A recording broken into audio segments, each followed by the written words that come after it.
Hey, how's it going? Hey, good. How are you? Good, doing really well. Nice to meet you. Nice to meet you. How, so got Cat Thompson here with us. How's everything going over in Australia for you? Good, good. Nice to see that everything's slowly coming back to normal. Yeah, yeah.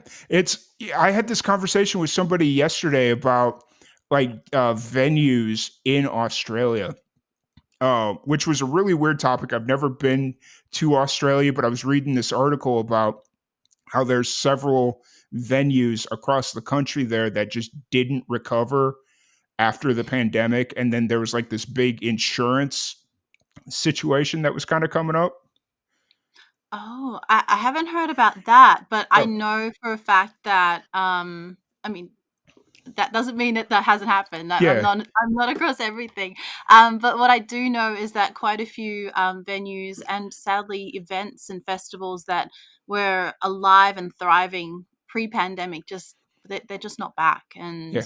And I know even like things like booking agencies and people who are part of the infrastructure of our industry that allow for live music to get to the audiences, like those companies haven't, some of them haven't even come back. So it's so sad, and we need all the pieces of the puzzle for this industry to work effectively.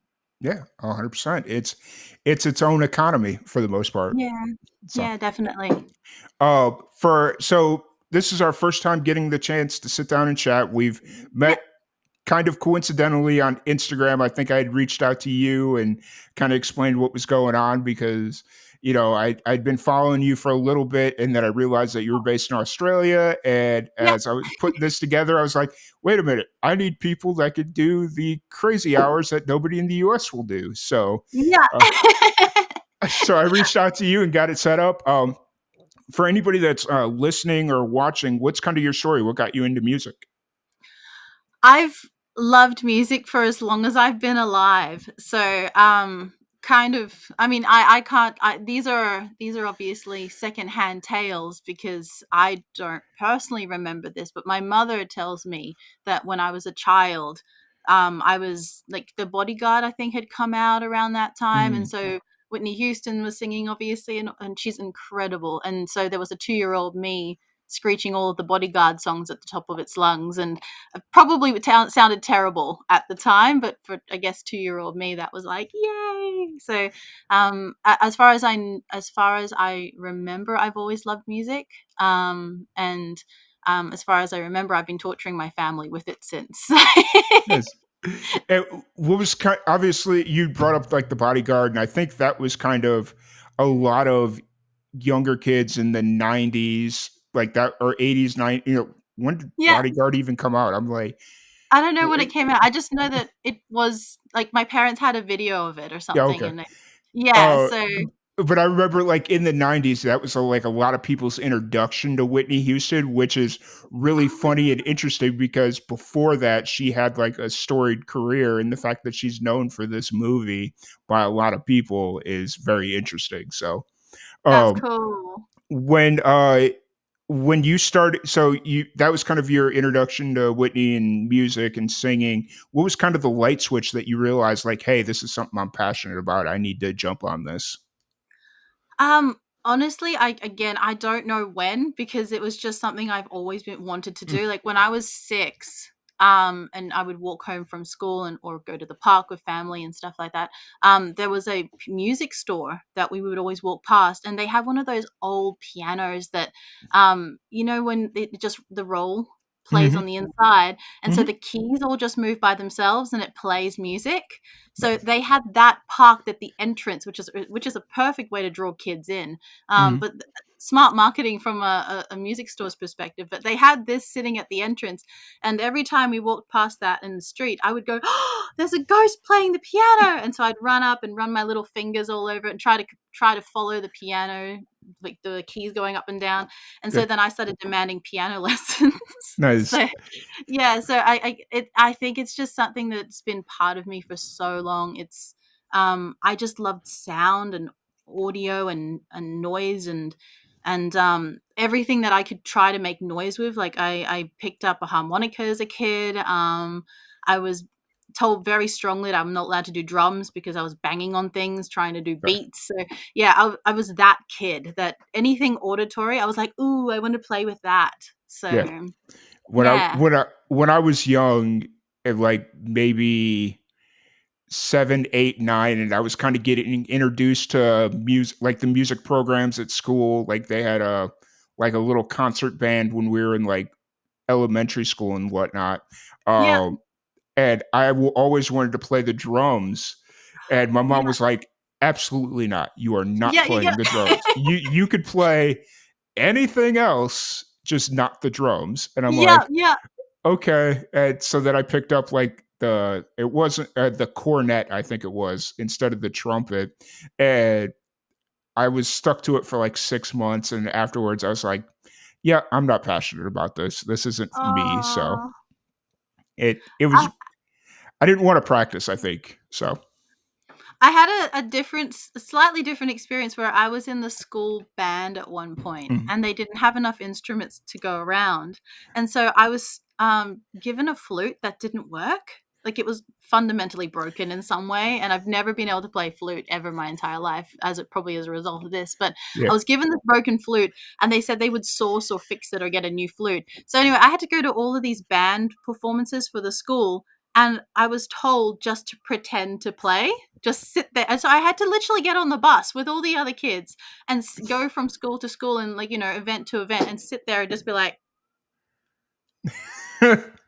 and that went on for like 6 months and they never fixed it. And so, yeah, eventually, that was a dud. So I quit, Right. and have never played a wind instrument. Fair. Or not a wind instrument. I played Brass.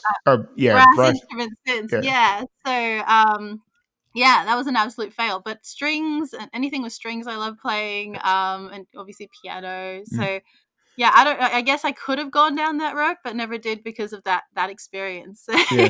That's very funny and very sad at the same time. Because like I mean, I understand from like now looking back, like as an adult looking back at that, it's like at the end of the day, nope, like it's not compromising the overall integrity of the band because at such a young age, it kind of sounds like what it's going to sound like. But Yeah, when you're that young and they're basically telling you, "Oh, just kind of pretend that you're playing," it's like, what? I want to play yeah. though. It, Yeah, yeah, definitely. And it just felt so weird to just sit there. Everyone else is making noises, and I'm sort of going, I hope this looks like I'm doing it right because I don't right. like. Yeah, it was a funny experience, but yeah, that was primary school. Nice. And I think that's the only time that I really kind of was put off an instrument. Uh, But again, not because obviously the instrument was at fault itself. I mean, other than the fact it was broken, but because there just wasn't a way to play it. So yeah. yeah, Fair enough. Fair enough. So obviously, moving on from there, you find your kind of lane with music, with piano, guitar, just kind of everything else. yeah. What was kind of that moment for you, like when you were like realized you were meant to do this? Was it like after this? Was there like a moment that you realized like everything started to connect for you, or? Um, for me, I mean, as a kid, I'm half Filipino, Mhm, so there was a big Filipino community in this in a lot of cities that you travel to. mhm, We seem to be everywhere, which is a beautiful thing. You go anywhere in the world, you'll find a Filipino, and then you'll find the community, and they're always so welcoming and so mhm, beautiful. So and that was a gift from my mum's side of the family, having that heritage. So because I am half Filipino and I had a Filipino mum. She would have a lot of Filipino friends, and so they would hear me singing or doing stuff around, and they go, "Oh, you need to get her on a stage. You need to get this kid on the mhm. stage." And so it was very natural within the Filipino communities to always have events and fiestas and things. So, and everyone would gather and celebrate the food, the culture, and stuff. And we'd always want entertainment. So there was always a space for me to get up and perform. It was pretty much like, can you sing? Cool, here's a microphone, get up there. And I'd be Yeah, like, okay. So I had a lot of practice basically getting on stages because I had this beautiful, nurturing community that was like, oh, you can sing. Off you go. Have some fun. Entertain us.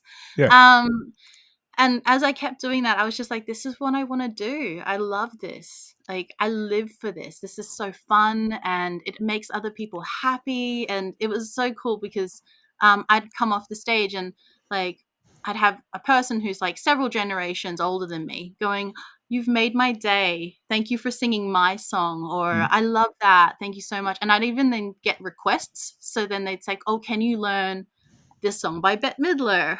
Yeah. And I wouldn't even know the song. I was too young for obviously that generation, but Mm. I'd go, okay, I'll find the instrumental for it and then I'll learn it for you and I'll sing it next week at this coming event. So yeah, it was Good. wonderful. That's cool. That's always kind of the interesting thing. That's something that I've been looking into is you kind of touched on this, and maybe this isn't exactly what you meant, but when you were learning the song that you'd find the instrumental for it. Yeah. Is that like, were you referencing learning how to play, like if it was like a piano song, learning how to play it on the guitar, or if it was a guitar song, kind of learning how to play it on the piano, or were you just meaning like the straight instrumental track so you could learn how to sing Just to it? finding the straight instrumental track. Okay, gotcha. So in the Filipino community, especially, like they love karaoke. Mm, So somebody's gonna have a copy of that particular, like a karaoke version of that, gotcha. or somebody's recorded a melody of it so that you can, and everyone sort of shares because they Mm, love music. So mm, we'd ask around, oh, does someone have a copy of this song? Or yeah, and if you didn't, then you'd go and try and source it from somewhere, like maybe you'd buy the yeah, instrumental from somewhere, and then you could use that, and then someone else would ask you for it and you'd be like, okay, yeah, sure, I'll give you a copy of that. So I mean, this is all before um, the internet as well. So mm, yeah, so people had it on like CDs, I mm, guess. What yeah. I'm trying to remember. Yeah, yeah, it was CDs. That Everyone was that archaic technology. yeah. Yeah, So, CDs no, are but CDs are such a funny thing, but go ahead. Sorry, I didn't mean to cut you off. no, no, no, no, no. It was good. No, I'm just trying to remember back to how we did share it. I think we would just literally do a beautiful thing where everyone would just hand the CD over to the next friend, Mm, and you could borrow it for that weekend, and you could borrow it mm, for the time that you're rehearsing. I don't think we had the I don't think burning was a thing at the mhm, time. Like it yeah, wasn't. This is pre all of that sort of stuff. yeah. So I got yeah. you. Fair enough. Fair enough. And so then, just kind of moving forward into today, where are you kind of at musically? I know it's been a little bit since you've, at least according to Spotify, it's been a little bit since you've released music. But where are you kind of at right now in the present day? So what am I doing? Yeah, like, are you currently writing music, recording, or are you just kind of more focused on shows and live stuff, or that in that kind of realm? Doing a bit of everything, to be honest. Like during the pandemic, I built my own recording studio, Mm, so I do my own production, I do my own songwriting, I do my own mixing and all that sort of jazz. So yeah, writing definitely is a big portion of what I do. I love collaborating with other artists, so I just collaborated. Actually, it's really cool. I collaborated with some artists from Peru, and I've never nice. been to Peru, so like it's so cool to be able to collaborate with people from different countries and you're sharing something that you universally love. And then I collaborated actually with an artist from Africa, Oh, and nice. one of the yeah, and the coolest part, and this is what I think is what I love about technology now with the internet and everything, like people that you'd never be able to connect with in the past, we now can basically do a song with, and they can Yeah, be anywhere in the world. I mean, you're in the US and yeah. we're connecting now. So it's such a beautiful thing. And yeah, like it was really cool because I love learning languages and I love working with different cultures, and I'm mixed personally. So not personally, but my parents Yeah. chose to make me. Um, but because of that, I am exposed to different sort of people from different backgrounds. And so I love exploring cultures. And so when I was working with this African artist, he's amazing. His name's Future Destin, Okay. and shout out to him. And he basically was like, "I would love for you to sing on my track," and I was like, "Yeah, I'd love to do that." And he's like, "But I want you to sing in my language," and I Oh, was like, "Okay, yeah. all right, we'll take." they'll take that challenge on. And it was amazing because he basically taught me to speak his language so that I could sing it. And then I was a little bit worried, like, am I getting the pronunciation right? Am I Mm, doing this right? Because obviously um, it's not a native language for me. mm, And especially crash course into it, then you normally you spend several years learning yeah, something like a language. And he was like, nope, nope, nope, and he made sure that I was doing it right, and we recorded it, released it. And then the beautiful part was like hearing people from the Democratic Republic of the Congo message me saying, thank you for singing in our dialect, nice. and we love your performance on it. Thank you so much for celebrating our culture. And I was like, oh my god, it's thank you so much for allowing me to have this experience, like, Yeah. and I'm embracing me into your culture. So it's so beautiful, I think, what music does and what it can do for so many people in different countries. Yeah, absolutely. That's so there's so many questions I have just about that specific situation. Yeah. Oh, so when you sat down to learn how to speak whatever specific dialect it is, because I know in Africa there's like Yeah. 50 some odd dialects that you can learn to So speak. the Would one I did was Kibembe, which is okay, from the Democratic Republic of the Congo, and I think they also speak it in Tanzania, I Tanzania? think. I Yeah. think I'll have to don't quote me on that one because 'cause I'm not Okay. 100% sure, but I definitely know, in the Democratic Republic, they do. So, Awesome. of So the Congo. when you were kind of going through that process of learning how to speak the dialect, you said it was more of a crash course. Did they teach you Yeah. like the basic structure of how to like form sentences and then just kind of taught you the lyrics to the song, or was it just more of okay, here's the lyrics to the song and then we'll just kind of teach you how to say it?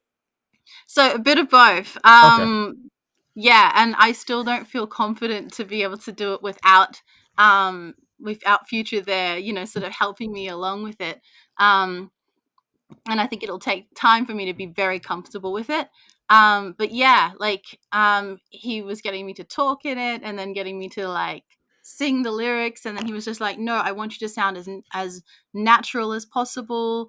And so then he was working with the intonations, and yeah, it was a really really cool experience, and such an honor. Like um, I think that being able to do things like that really broadens your experience of the world as well, and Mm, helps you to appreciate, especially people from other cultures who come to places like Australia or the United States as mm. and they don't speak English as a first language, Yeah. and so the appreciation of being able to challenge yourself to try something new, and you really are like, it's like a little deer walking for the first time, like even saying hello or can I go to the bathroom, or doing things like that in other cultures. You're like, I have such a great appreciation now for my mum who speaks English and Filipino, and she had to do that and navigate traveling and doing things where English wasn't always like the easiest language for her. So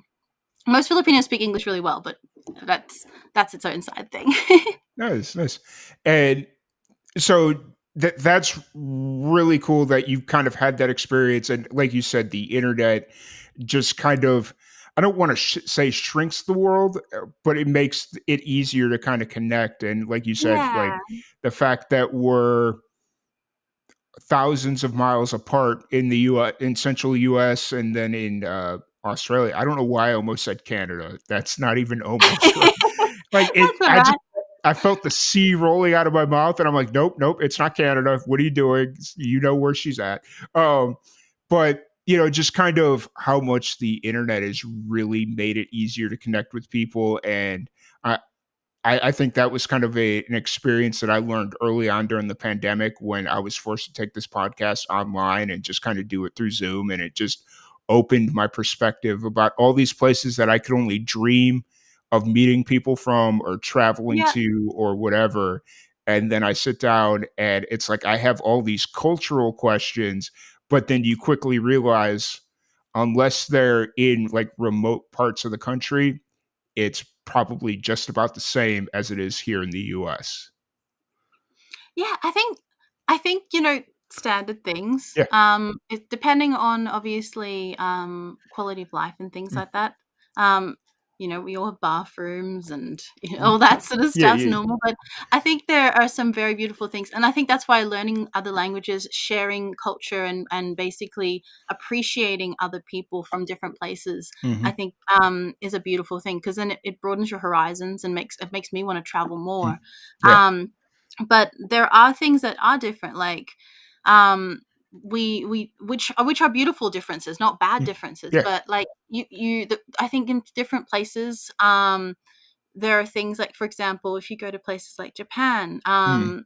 they're much quieter on things like trains. Hmm. And there are certain expectations around how to carry yourself in public, and um like there are but at the same time, on the flip side, someone might be like, oh, that's very I just want to express myself and I want to be loud. And it's like, well, in their culture, they don't want you to be as loud. Like, there are Yeah. places to be loud, and there are places to sort of allow people to unwind and relax. And like, that's a train, for example. Whereas I get on the trains in Sydney or Brisbane, and people are chatting away and Mm. having a good yarn on the phone to a friend. And some people might be like, oh, that's annoying, and other people are like, oh, that's normal. So Yeah. um yeah, so there are little differences here and there that I think definitely are there. Um, like going back to Filipino culture, for Yeah. example, like the moment that you're introduced as a Filipino with a Filipino friend, or you're dating a Filipino, they instantly embrace you as family. No. Yeah. Like, as a community, they just won't let you leave. They're like, if you, let's say, like, if I'm dating someone and Mm. who's not Filipino, and I bring them home and I bring them to within the community, they're like, oh, you're one of us now. And Yeah. they instantly will call you, like, let's say you had a Filipino girl, the rest of the family would call you brother. So Oh you're well. instantly kuya, which Yeah. means brother, and that's it. Like, you are kuya from now until the end of time. And if you guys ever broke up, they would just try to find you another Filipino girl to keep you in the It, community. And that's. yeah, and like the same vice versa. Like, if they like you, and let's say you were from I was from a different culture, Mhm. they would try to find me a Filipino guy to date. They'd be like, That's no, please stay with us. We love you already. You're one of us. So that's um, I it's funny you bring that up because when I lived out in New Mexico for a while, and one of my friends out there, he was half Filipino, I think on his I had, dad's side, yeah, and there was always like a really like I didn't understand it at the time, but listening to you speak now it makes a little bit more sense. But there was always a weird connection with his family. Like every time I came over, it's oh hey, how they treated me almost like family if I was yeah, there, and it was like late at night because we used to make movies. We used to do like short films and stuff. And so if I was there working on an edit with him and it'd be like midnight, there the family would be like, "Hey, so are you staying tonight? Like it's cool. yeah, Just you're welcome to stay." Like all this stuff. And I was like, "No, I only live like 5 minutes away." At that time I was a night owl, anyways. But yeah. it was like always this little, and I say weird, not in a bad way, but like in a good way. But it was just kind of funny that it's taken me 7 years to kind of understand that relationship. So, Yeah. Oh, you're one of them now. yeah. You're part of the furniture. They're like, "You'll stay? Okay, well, we'll make." When they make a meal, they're already counting how much they're gonna feed, like, how much they need to add to make sure you're fed too. Like, Yeah. you're part of the furniture now, so Nice. That's awesome. That's awesome. yeah. Um, so kind of looking forward with your music, are you playing shows right now, or what do you kind of got coming up over here over the next couple of months? Yeah, actually, I'll be going back to doing shows again, because like, we obviously pulled back over the last few years for obvious reasons. Hmm. But yeah, I'll be performing for New Year's up in Noosa, which is a very beautiful location in Australia. It's like a big tourist destination, Nice. and people go for surfing and swimming and beach, and it's just a lovely place. So I'll be performing there and starting going back into performances into the new year. And we're gearing up to do more music and releases into 2024, so that'll be really fun. Um, yeah, and I've actually been filming things like music videos in preparation for next year. So That, it's been a busy last few months, and I'm looking forward to the 2024 um, Yeah. journey that next year's going to be. Yeah, that's So awesome. That you like the fact that you kind of obviously you were still like releasing music during the pandemic and kind of keeping yeah, your chops going, but just to kind of take the time to like really be methodical with what you're doing and very tactical, yeah, and obviously those are very strong words to use, but just kind of being very thoughtful with what you're doing and how you're doing it, and just, you know, so that way when 2024 does come around, it's like, okay, it's not playing catch up, you're ready yeah. to go. And then now in 2024, as you're releasing this stuff, you can start looking at 2025 and beyond. So, Yeah. See, that's actually, I think, one of the things that I have learnt a lot from is, like, in the past I would release singles, and then I'd be playing catch up the entire time. So I wouldn't be able to enjoy the release mhm, experience as much, because then I'd be like, oh, I have to do a music video. Okay, I have to do this. I have to yeah, go there. I have to do that. And you're sort of all over the place playing catch up. Whereas, um, and as a musician, we're in this because we want to enjoy it. mhm, We love music. So, like, anything that makes it a less stressful experience and a more enjoyable experience, I think is, first of all, makes you a better performer, because yeah, your brain's not all over the place. You can yeah, actually just enjoy the experience, and enjoy the connection you have with the audience. And at the same time, you're going to get better sleep. yeah. So you'll just Yeah, overall be a better person, because you're not that's a going to be, fact. yeah, tired and stressed. So I Yeah, think, yeah, like, we do music, we do the arts because we're passionate about it. So, whatever makes us better at the end of the day, I think, is always a good thing. And preparation is definitely something that I've found makes me perform better. yeah, Yeah. 100%. It's I can't agree more. That's one thing I really like about this podcast marathon, because it sets me up to kind of reset through the months of December and January, because I don't have to produce a whole bunch of new content. It's like, okay, I killed myself for 3 4 weeks, Yeah. and now I've got plenty of content to kind of not coast, but rest for the next 2 months. So, Yeah. Yeah, but definitely. really appreciate you taking the time to sit down and chat with us. If anybody wants to follow you on social media, keep up with you and what you got going on in 2024 with new music shows, all that fun stuff, where's the best place to find you?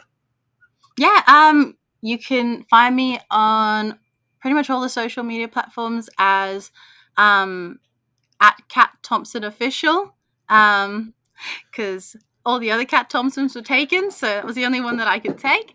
But yeah, so that one, or you can jump on my website, catthompson.com, and you'll find the links to all my socials across there. So if you just want a one-stop shop, you can jump on that and then click on all the icons from there if you want to follow anything, which makes it So, nice and easy. It's all one yeah. place.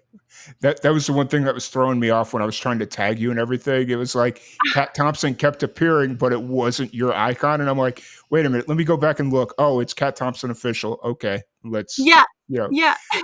that was throwing me off so hard. But It's a common name. I mean, my yeah, my actual name's Catherine Thompson, and, yeah, there are so many Catherines and so many Thompsons, which is, a testament to, obviously, my ancestors breeding a lot. So that's probably a good thing. Um, but yeah, it's a very common name. So yeah, if you look up catthompson.com, all the links are there, to all my socials, or Cat Thompson Official, which is across everything. So yeah. awesome. Awesome. Well, once again, thank you so much for joining us. It's been an absolute blast. Please keep us in mind as you approach the release of your upcoming album in 2024, or upcoming music. Music, not That's okay. necessarily. Yeah. I would love to have you back on to kind of dive a little bit deeper in on that, and just kind of talk about everything else you got going on. But Would love that. And yeah, thank you so much for having me on board. Thank you also for this event. I think it's wonderful what you're doing. And thank you for sharing your story yesterday. I actually watched the video about oh why you started this. yeah, And I think thank you so much. It really is special what you're doing. I thank you. think that, um, I think keep going, because it Yeah, will grow as well over time. And what yeah, you're doing in memory of your mum is such a beautiful thing. So yeah. yeah, for everyone who's out there, if you're listening, please donate. This is for a wonderful cause, Yeah. and the Thank, more we have of people supporting, the, the sooner we'll come to an answer yeah, for this. So yeah. Thank you so much. I really appreciate that. It, this is always a very emotional time for me because it's like, kind of bringing up a whole bunch of, I don't want to say bad feelings or bad memories, but just hard memories. yes, And, yeah, just kind of having to relive a couple of key moments throughout that entire bat of the was it 4 months, 5 months, whatever it was that my mom was yeah, dealing with pancreatic cancer. And it's just like, but this is a very, like, every year it gets a little bit easier to talk about. Like, it's almost secondhand now where it's like, okay, like, this is the story. Let's try and find an answer. And so yeah. hopefully as we kind of progress, it's like, you know, it'll get easier to tell the story. But right now it's like, yeah. So Uh, I, it's I it's always closer to home, like, yeah. and yeah, it's nothing ever. It gets easier, but they're always forever here, and Hmm. that's the love will always be there.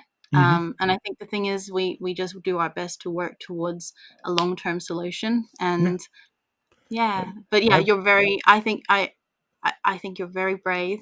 Brave. mm, I'm struggling to speak now. oh, you're good. But yeah, I think you're very brave. I think she would be so proud of you, and yeah, like just keep going. You're amazing. Yeah. Thank you Yeah, so much. But Kat Thompson, thank you so much for joining us. I really appreciate all the kind words and taking time to sit down and chat. pleasure. We're gonna do a little roulette here, and we're gonna bring the next musician here in. And thank you so much. Pleasure. All Have right. a wonderful 24 hours. Yep, I Have will. fun. I'll let you know if I make it. So awesome. Thank you so much.